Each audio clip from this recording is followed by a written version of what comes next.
Hi, everyone. Welcome. Maureen Bandis. I'm here to talk with Barb Dedi.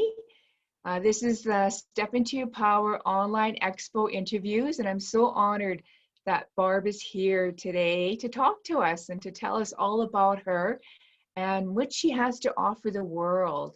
I met Barb quite a few years ago, and I can't even remember how we met, but yeah, it was just quite a few years ago. And Barb has a lot to offer. She does angel card readings. She's a healer. She's a baker. She volunteers. She does a lot of stuff. So I'm just going to let Barb talk about a little bit about who she is. So welcome, Barb. Can you tell the viewers a little bit about yourself? Sure, Maureen. Thanks a lot for this invitation. I'm really excited to be involved in this process and to be able to share with other women the whole healing process and what we believe in. And I guess it's all about from where we came from. I think everybody comes from a different type of purpose. I grew up in downtown Regina as a poor Ukrainian girl, and we grew up with a lot of racism because of our ethnic background. And so I learned at a very young age that I wanted to fight against racism and discrimination and all inequalities, I guess, people. So after I graduated from high school, I became a psychiatric nurse and also had a huge role as a union leader in fighting for those issues, fighting for women's issues, fighting for human rights issues, fighting for equality issues. And then I became a single parent, and it was even more difficult to work towards those goals with having three beautiful children to look after. But I did it for about 40 years. And then I retired from psychiatric nursing, and now I love being home. I love being with my two grandchildren, and I love doing the type of work that I do. And every day is a different day. It's like people ask me, what do you do every day? And it's not typical for me because every day is a different day. I never know what type of phone call I'm going to get or who's going to be on my doorstep that really needs some help. And I just love helping people and volunteering. Wow, that's amazing. Amazing story. And I can relate to that because my husband is Ukrainian. And I had a lot of discussions with his Baba, his late Baba, and she told me about what the Ukrainian people had to go through when they came to Canada and the discrimination. I could really relate to that. Being an Aboriginal person, I totally can understand, you know, where that energy is coming from and how it affects people and how it affects their lives. So it's so nice to have advocates like you, Barb, helping people along their journey. And I'm so happy now that you're getting into this healing work and you're starting to share those gifts with the world as well.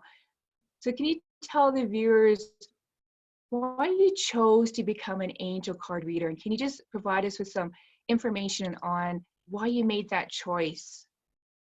You know, that's very interesting too, Maureen. And I've often thought about it, like, where did this desire, where did this intuition come from?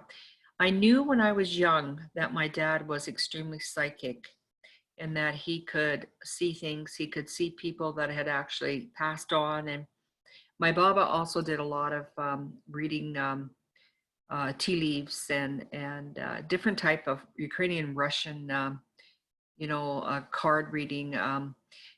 And I just felt something within me that I had some sort of, powers, or I don't know what to describe it, but I really pushed it aside for a long, long time. And then I got into a car accident in 1992, and I experienced an after-death experience. And when I woke up, many, many days later in the hospital, I remembered some things, but not totally, and only through therapy and through a tape, I was able to describe my after-death experience.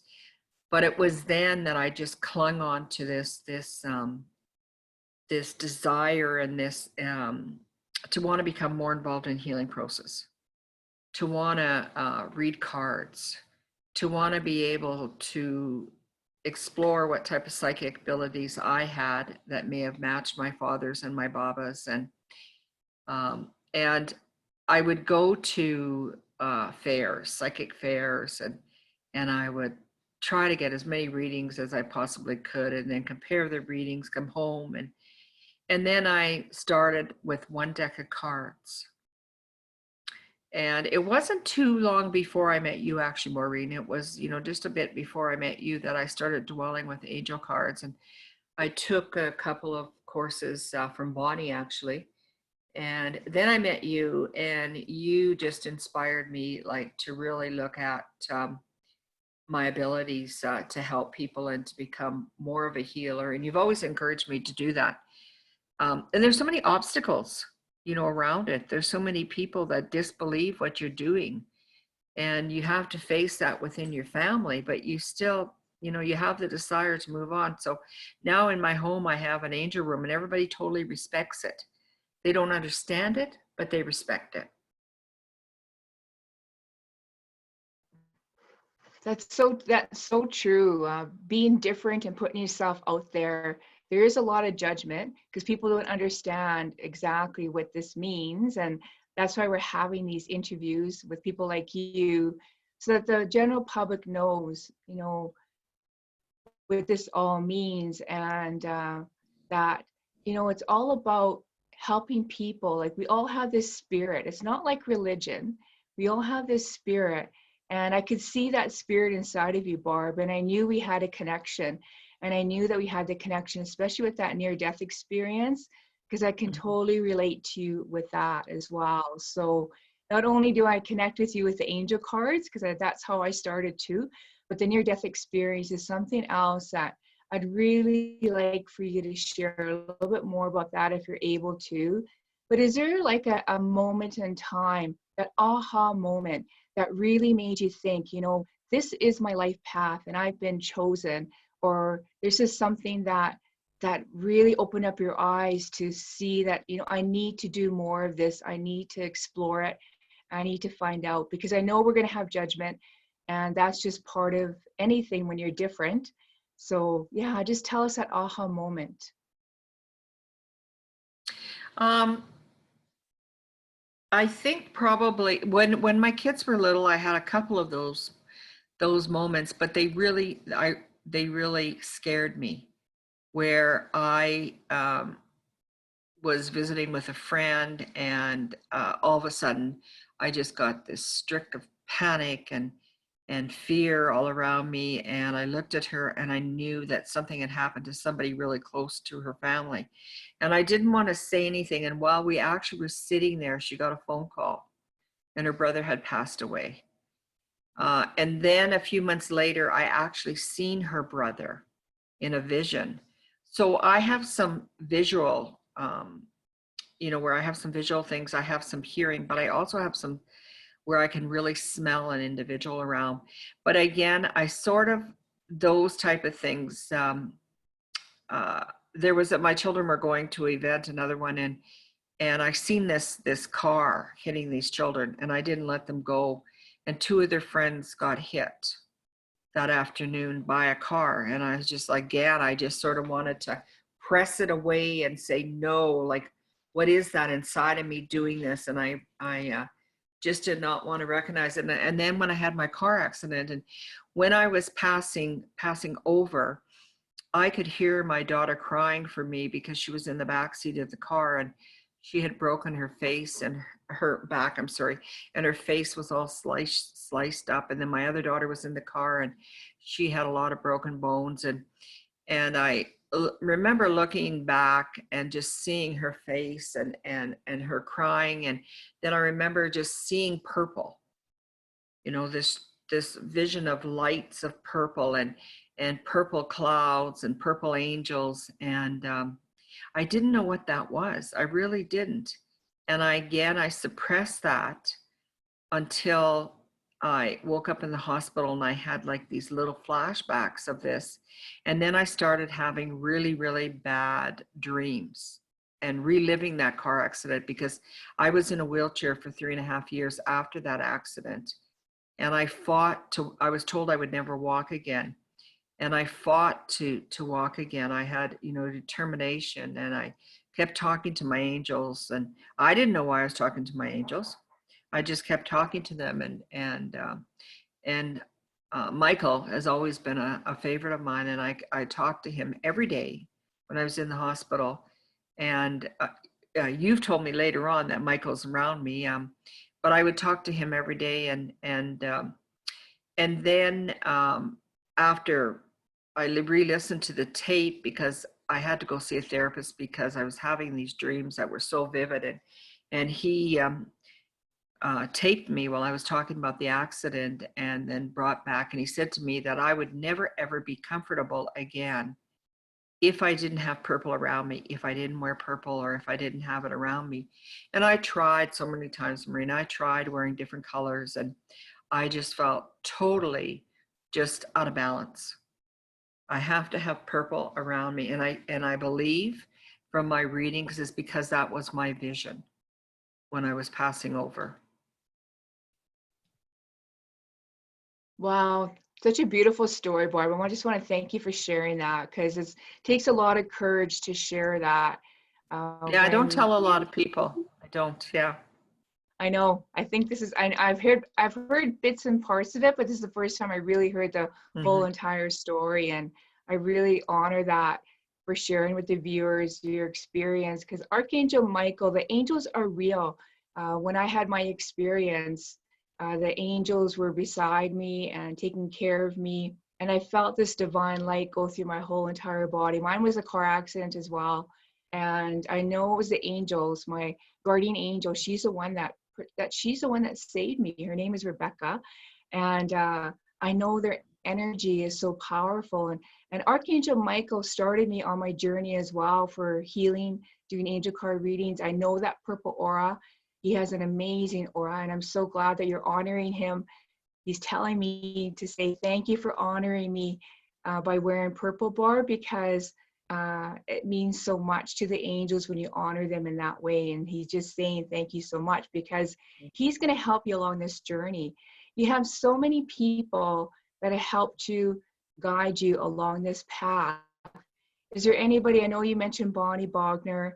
I know we've done classes together as well. Is there anybody else that you want to mention that's been helping you along this path? As I said, I took some courses with Bonnie, and she was wonderful. And I seen Robin. I went to a couple of her events, and but mainly now I've just been, just with you, Maureen, and just talking to you, and I don't really go and see a psychic anymore, at a fair, or I've sort of stopped that, and I feel that I now have the ability to ask those things myself. So I think it's good to go have a reading, from somebody else that you feel connected to. But right now I'm not feeling where I want to go and see somebody I don't know to give me a reading. Um, and I really cherish when we do readings together, because I really feel those uh, feelings with you, um, and they all seem to connect after we get off the telephone, or whatever we're doing. So those type of things I really really cherish. But I talk to the angels every day. When I first get up in the morning to the last thing I do when I go to bed at night is, some people say they kiss their husband goodnight. That's the last thing I do. No, I talk to the angels every day. That's the last thing I do when I go to bed. What a great way to wake up in the morning, great way to go to bed. Yeah, the angels can offer us so much support and so much love, because they give a lot of love energy. And I know what you mean. I love when we have our sessions together and we share with one another, because it's, we're sharing that energy, that it's just such a higher connection. Do you believe there's like a higher power that's guiding you? Like for me, it's like the angels. I believe in creator. I believe in that higher power, that universal energy that's connecting all of us.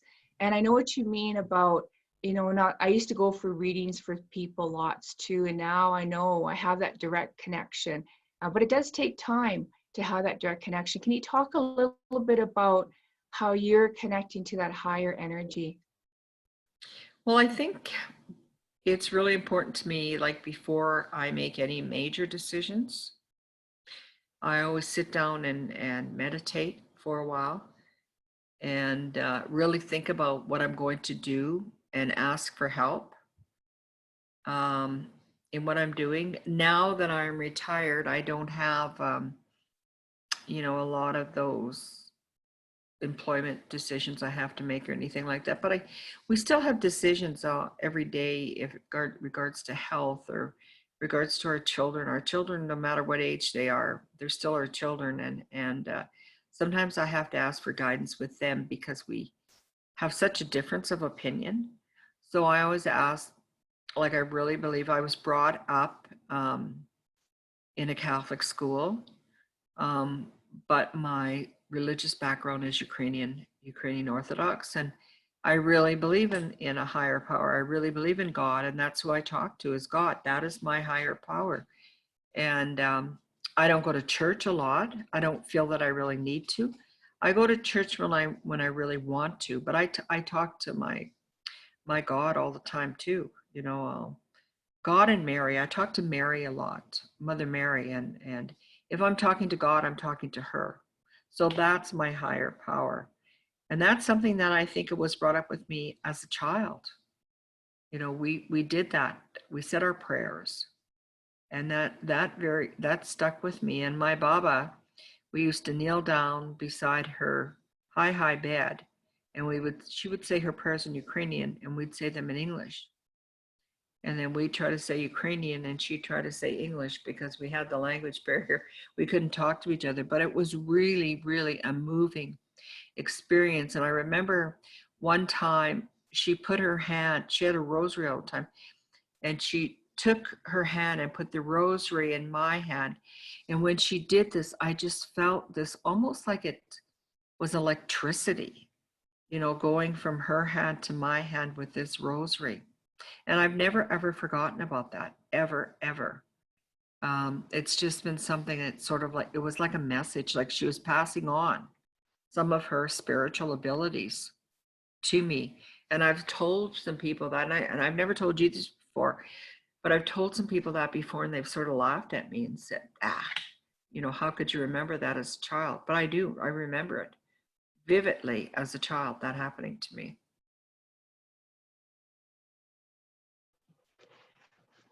I'm so happy you talked about that with your Baba, because I really believe too that my grandmother passed on her gifts to me as well. And I know that she's with me now, helping me with all of my work that I'm doing as well. We have that support of that higher power. We have that support of our family. And even when they cross over to the other side, we still have that support, and they really can help us even more when they're on the other side. So thank you for sharing that story with your Baba, because I can totally relate to that. And I know what you're talking about, because I know what that feels like to have that energy to come inside Right. of you. Yeah, we're all energy beings. And yeah, so many people don't understand that. And that's okay, because eventually they'll have that experience too. It's just a matter of time. So can you tell people, is there a moment in time that you want to share when you were working with a client and it just really validated the work that you did, and just kind of the experience of that you had with a client? Is there something in that stands out? There's actually a few, and again, one doesn't really, like to talk about when you're working with clients, but I've had a few experiences that, again, were scary. I was in a course actually with Bonnie, and we had partners, and we were talking and giving a bit of history about each other, and all of a sudden I seen her brother um, try to talk to me. It always seems to be like brothers or sisters, but her brother tried to talk to me, and I asked her about a brother that that she perhaps had not seen or had not talked to for a while, and I described him to her, and it was her brother that had been lost for many, many years. And as we talked and as we moved through the weekend, we stayed as partners. And at the end of the weekend, I seen her brother by an old house. He was passed by an old house and by a fence. And I described that area to her. She knew exactly where it was, and they went and found his body later that week. So that was extremely scary for me, and that really set me back, and I didn't want nothing to do with this again. And I just felt like that spirit clung to me. I felt like I was carrying the spirit. So I went and had a cleansing done, and I lost that feeling. But because of the type of work that I've done over the years of being a helper as a psychiatric nurse and working in hospitals and working in jails and working in social services in bad homes, working with people, that have lost family members to suicide, or, people actually killing themselves in the jails. I've had the presence of a lot of spirits clinging to me. And I've had to, cleanse them to get them on. And I don't know why that always happens to me. One healer told me once that sometimes if you've worked in areas like that, if you go back to those areas, those spirits are just generated towards you and they'll cling to you. I'm not sure if that's true or not, but I do know if I go to a hospital, when I come out, I'm feeling really heavy. And I don't go to the jails anymore. But when I was working in the position that I did, I went to the jails quite a bit to help with counseling, and I would have the same type of feeling again when I came out. So I guess those are interesting, and they're scary experiences. But then you have the type of experiences when you're doing angel card readings, and you're talking to an individual and something is just like they're looking for somebody, or they want to get a message, and it's when you come up across with a message, they're so happy that they're crying, and then you really believe, oh, maybe I do have something here. Maybe I can believe in myself, because how would I have known that? How would I have known, that individual's mother,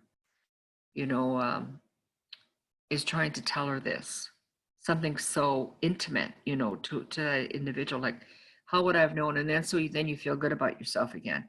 So I think that there's good and bad to this, or that's how I describe it, is when I go away from experience and I feel like really heavy or bad, to when I, have another where I'm doing a healing with cards, and then you go away feeling really good. It makes you feel like a totally different person. And it brings back a belief in you too, that you can actually do this. And that's one of the problems that I've had over the years, is that, can I really do this? Is this just like, am I just making this up? Or is this, can I really do this? So it takes those type of circumstances when you're able to tell people things that they want to hear, that make you believe, yeah, I really can do this.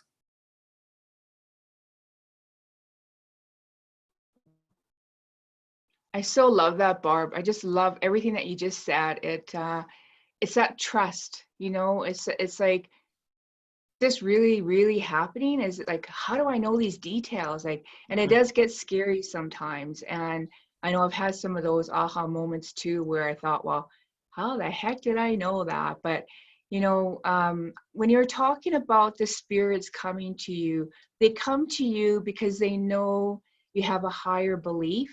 They know that you have that direct connection with that higher power.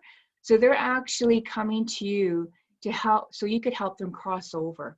That's why they see your light, and they know that you have that ability, because spirit sees spirit, and they see that light inside of you, and they know you have that ability to help them to go to the other side. So I believe that's why they're coming to you, and we definitely can share some tools and to help you with that too, off the air. Yeah, good. So I'm glad you shared that. And I love the contrast of you know, when it feels good and when it kind of feels, you know, not so good, because everybody has those experiences. And I've been doing this work for 14 years. There's lots I can share about when it didn't feel good and I had to shut it off as well. So, but now it feels like, you know, people are more open to it now, and I'm finding that I have way more control of who's coming through. So we'll definitely talk about that. But really, I want the viewers to know, you know, how can they get a hold of you? Is there a Facebook page, something that they can come to you for help? Because I know you're going to get a lot of people wanting to come and see. Well, I guess they can't see you, but you can do online stuff, as we can do online readings. So can you just share with the viewers how they can contact you, Barb? Sure. I'm just in the process of actually creating you know, a Facebook page in Regina. I'm very well known as the Purple Lady, and people that don't even know me as the Purple Lady. But you can get a hold of me by my telephone number, which is 306-537-9509, or my email, which is barbadedi@hotmail.com. And like I said, we're just in the process of creating a Facebook page, because one of the other things that I do is I call healthy baking for the soul. So, and I really believe that the energy that I put into the baking is really good for people. And I often will do at a show, I'll do angel card reading and have healthy baking too. And people don't see the connection, but I really feel the connection of what I'm putting into my baking. Thank you so much. I know I love when I do expos, because you always make me beautiful cinnamon buns, and I can't wait to eat them, because I feel that energy in them. It is good energy. It's healing energy. So I Yeah, love that. Yeah, it's amazing. Your baking's awesome. Yeah, is there thank you. yeah, I love it. Is there any final message? If there's important message or something that you want to let people know, is there any final words that you want to mention before we end the session? I know it may sound like a little bit cliche, but I think the most important thing is people have to believe in themselves. And you have to put yourself out there in order to help other people. So, you know, if you need some help, don't be afraid to ask. Anybody who's in the healing process can help you out. You just have to take that first step forward and bring yourself to that individual so that we can help you. And then we will encourage you to also, when we're doing your reading or whatever else we're doing with you, is that encourage you to do some positive things with yourself. I've had patients that have seen me in a clinical setting for depression or psychosis, and now have come to see me with cards and with healing, and they're no longer taking their medications. I know that sounds, you know, it can't be true, but I know it is true because of my experience as a psychiatric nurse for 40 years and what I've seen some of these individuals go through, and that, you know, the type of side effects that they had from the medications, the psychological sort of uh, temptations around those medications, and now how, you know, they come for a card reading and they're not taking their medications anymore. I can't even myself, like when people come to me in those situations and say, well, how much do you charge? I can't charge people like that. I just cannot do it, because I just believe as healers, we need to give of ourselves to help other people so that you feel better. That's so beautiful. Thank you so much for sharing that. I've totally enjoyed this interview. You Thank you. shared so much. Yeah. So thank you so much for this. And yeah, I'm excited for you on your journey. And I know you're going to be helping so many people. And yeah, just know that money is just an exchange. So it's going to help us in the long run. I So, know. you know, yeah, people are willing to Yeah, pay, because, you know, we have to, you know, we have shelter, we have food, we have things that we have to buy too. exactly. And it's Yeah. a lot of energy. Yeah, Yeah. it's any energy exchange. But I do the same thing. I do offer free services as well too, just to give back to the community, because that's really important too. and sometimes people just don't have the money to Right, pay yeah. too. So yeah, so that's so awesome that you're donating that, Barb, and helping people. You're such an amazing healer, and I see that inside of you, and I'm looking so forward to watching you grow and getting your Facebook up and running. And I'm so glad that, you know, we can have this friendship, and we can move forward together. So so much happiness and love to you, Barb. So thank you for doing this. I'm so Same honored to you, that. Maureen. Thank you very Oh, you're much. welcome. Oh, you're welcome. Namaste. Thank you, everyone, Bye-bye. for joining us. Bye-bye. Bye.